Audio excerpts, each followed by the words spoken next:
Hi guys, coming up on today's episode, we are going to be talking about one of my favorite shows of all time, The Golden Girls. So stay tuned.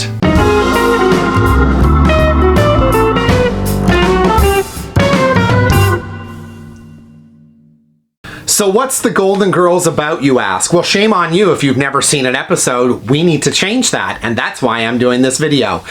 The Golden Girls were made up of 4 women. First, you had Dorothy Spornak. She was the substitute teacher and level-headed one of the group. Next was Rose Nyland. She was the dim-witted former resident of St. Olaf, Minnesota. Next was Sophia Petrillo. She was the oldest and wisest of the group and the mother of Dorothy.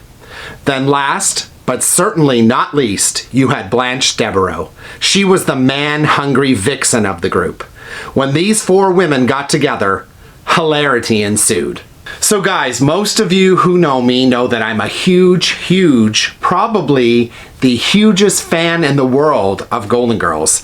Golden Girls is something I grew up on. It appeared on television on NBC in 1985, and I was sitting there as a 9-year-old child, so excited to see it. I was watching it with my mom. It was a really special time for my mom and I to be able to have a show that we could watch together. So watching Golden Girls and growing up in a small town of 5,000 people where really there was no other gay people that I knew of, I really felt at that time that I was probably the only gay person that lived in town.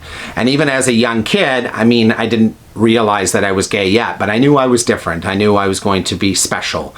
And so 4 years later, when I hit puberty, and then I realized that I was attracted more to boys than I was to girls, then I knew that obviously I was going to be different. I was going to be special. And Golden Girls was there. I could watch it every night. I could laugh. I could relate. It was a bond between my mom and I. I could see her watching the gay characters that appeared on the show. And you got to remember, 1985, and you're showing gay characters, and not only showing gay characters, but you're showing gay characters in a positive light. So they're not always the, the comedy relief. They're not being extra over the top. They're not being extra effeminate. The people that were on this show were just people who were like you and I. And I remember seeing that and thinking, God, these are like some role models for me. So I remember watching it with my mother and looking at her reactions when the characters came on and just seeing that she was supportive of that and didn't understand why people were having a problem with it in the show, why the characters playing roles were having a problem with the various gay people that would visit in the home for one reason or another. And so I just knew that my mom was going to be okay when I eventually did come out to her. I knew that Mom's going to be okay. She's going to understand this. So I feel like right there's that bond already for why I'm so attached to the show. And you've got to remember now, it's 35 years later, and the show is, if not more popular than it was when it first aired in 1985. So it ran from 1985 to 1992. So that was kind of my growing up period, reaching puberty. And I really had these women to watch and see kind of grow into their characters, see how they interacted. They always had words of wisdom. So I remember the 3 episodes where there was gay characters. So there was Blanche's brother, Clayton, who had come on, and it was the first episode where he basically came out to Blanche. So, of course, Blanche wasn't really taking it very well because she always knew growing up that Clayton liked dating women and those kind of things as well, but he had a secret life. And so in this episode, he finally comes out to her, and not that it ended with all hugs and kisses, but it ended with an understanding that Blanche, if she wanted to keep her relationship with her brother, she was going to have to become more tolerant. So I thought that was great. So then 3 years later, Clayton comes back, and this time he has a boyfriend with him, and they are talking about marriage. So you're thinking 1991. You got to remember, it's 1991, and they are already talking about getting married. And of course, it wasn't legal at the time, but they were coming up with their own kind of union, but they were calling it a marriage. And of course, Blanche, who had accepted now that Clayton was gay, was having a difficult time accepting that now he was going to marry a man. So hilarity arises in that episode. It's one of my favorites. I absolutely love it. It's called Sisters of the Bride. So if you have not watched Golden Girls yet, definitely check out that episode. It's a lot of fun. And the third episode I remember is when Dorothy's friend Pat came to visit. So Pat came to visit, and while she was staying with them, she developed feelings for Rose. So again, hilarity ensues from that. One of my favorite scenes during this episode is Dorothy and Sophia in bed, and they're talking to Blanche about Pat being a lesbian. So she confuses the word lesbian with Lebanese, and anyways, it's so much fun. I don't want to spoil the episode, but definitely check that out as well. So at the end of the episode, of course, it's found out that Pat has feelings for Rose, and I felt like they ended the episode very tastefully, that, you know, Rose wasn't interested in a gay lifestyle, but she was interested in maintaining a friendship with Pat, even though she was a lesbian. So I thought that was great. And, you know, and I'm thinking back, and this is 1985, and they're dealing with that stuff. So, yeah, they did a really good job. So again, I feel that's why I have such a closeness with the Golden Girls. I think some of the things as well too is you got to remember the time. So at the time, a lot of times when gay men or gay women came out, their families did not support them and chose to no longer have them a part of their family. And one of the things that the Golden Girls dealt with was the fact that they dealt with a lot of their family things like Christmas, holidays, people who got sick, people who had heart attacks, those kind of things. They dealt with it just amongst the four of them as if they were a family. So rarely we saw their extended family come into the episodes. They dealt with most of the hardships and the stuff that they were going through with just the four of them. And I thought that was really good because it also let gay men and gay women know at that time who didn't have family support that in fact their really good friends became their family. So I thought that it was great that they brought it out in that theme in the show as well.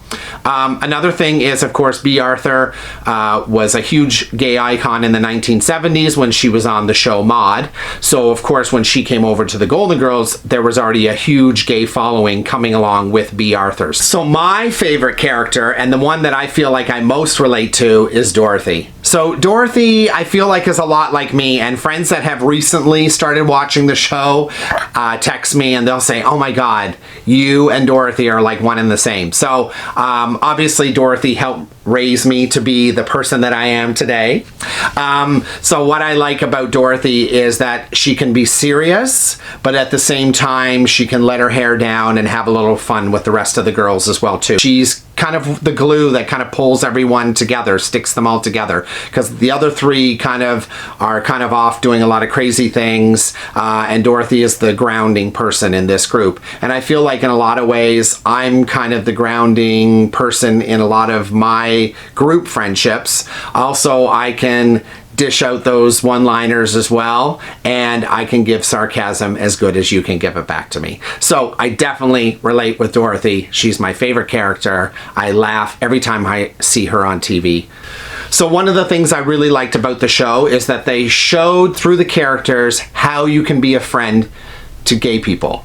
So I thought that was great. It was like, even though they didn't agree with everything about the person's lifestyle, they always came to some kind of resolution in the end that kind of worked for everybody, and everybody left that episode feeling good. Whether you were the characters in the show or you were the audience, you always had a sense of, you know, that works for now, and hopefully things will, you know, they'll change in the future, or they'll broaden their mind a little bit more or whatever, but it always seemed to work and tie in at the end. So I thought they did a very good job with that.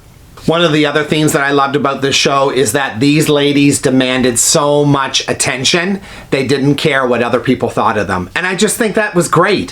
Who cares what other people think about you? As long as you feel good about yourself, you're a good human being, you're being positive, you're being confident, you're giving back to the world, then who cares if you wear nail polish on your fingers, or you have pink eyeshadow, or you do fun colors in your hair, or you wear clothes that people feel are not normal, but it expresses who you are. That's exactly what this show gives you, is that these ladies did whatever they wanted, and they didn't give a damn what people thought about it. People ask me all the time why I love the Golden Girls, and for so many reasons I love it. It makes me laugh all the time. It makes me forget some of the problems that are going on in my own life, if even just for a half an hour, because their problems on the show always seem to be worse than mine. There was gay role models on the show for me growing up, so I had people to kind of look up to. I had these women who had lots of encounters and lots of experience with other people, and they shared their wealth of knowledge with all of us. So I feel like in some ways they helped mold me growing up, and I just find this show 35 years later still fun. It still makes me laugh. I watch it every single night before I go to bed. My friends get drove crazy because they're over here and I'm reciting lines from the show because I've watched probably every episode 1,000 times. So I'm a huge Golden Girls fan, and it's such an important part of my life, and in a lot of ways, it really helped mold me into the person that I am today, the gay man that I am today, because I grew up with these positive role models on TV. They influenced people that were in my life. I knew watching it with my mom that it was going to be okay to be gay, because she would see these gay characters that would appear on the show, and my mom would be totally okay with all of the things that were happening on there. So I just knew that when I did eventually come out to her, that it was going to be okay. So there's definitely a chemistry with that show. For me, it created a sense of it's okay to be me, because these women can do all these crazy things and it's okay to be them. Well, at the end of the day, it's also okay to be me. So I guess there's just so much of that tie-in between my life and the life of the show, and that's why it's so important to me today. I have so many positive experiences and memories from this show. It's nostalgic. Every time I put it on, I can just go back to when I was young and remember seeing these episodes for the first time. So I absolutely adore this show. A lot of my friends who didn't grow up with it and didn't have the exposure to Golden Girls, I've recently got them into watching the Golden Girls, and they absolutely love it. So I have not had a friend come back and say, oh my God, I can't believe you made me watch the Golden Girls. I absolutely hate it, because they absolutely love it. So I just wanted to talk about that today, guys. Golden Girls is a huge part of my life. I feel like if you get to know me over time by watching my channel, watching my episodes, you will see some of Dorothy come through. Thank you for watching today, guys, and thank you for letting me share my story with you about the Golden Girls. Guys, in the comment section down below, please feel free to put in any comments. Maybe put in a comment about, have you watched the Golden Girls yet? If you have, what's your favorite episode? Who's your favorite character? Those kind of things, because I love to read them. I love to respond to them, so definitely put some comments in the section below. Guys, if you have not subscribed to my channel yet, please click the subscribe button. Also, please click the thumbs up button, because it lets YouTube know that you're enjoying my content. If you have not followed me yet on Instagram or Facebook, you can do that at Sean's Magical Odyssey, and we'll see you next time, guys. Stay golden. Thank you for watching today, guys, and thank you for letting me share my story about the Golden Girls. Really?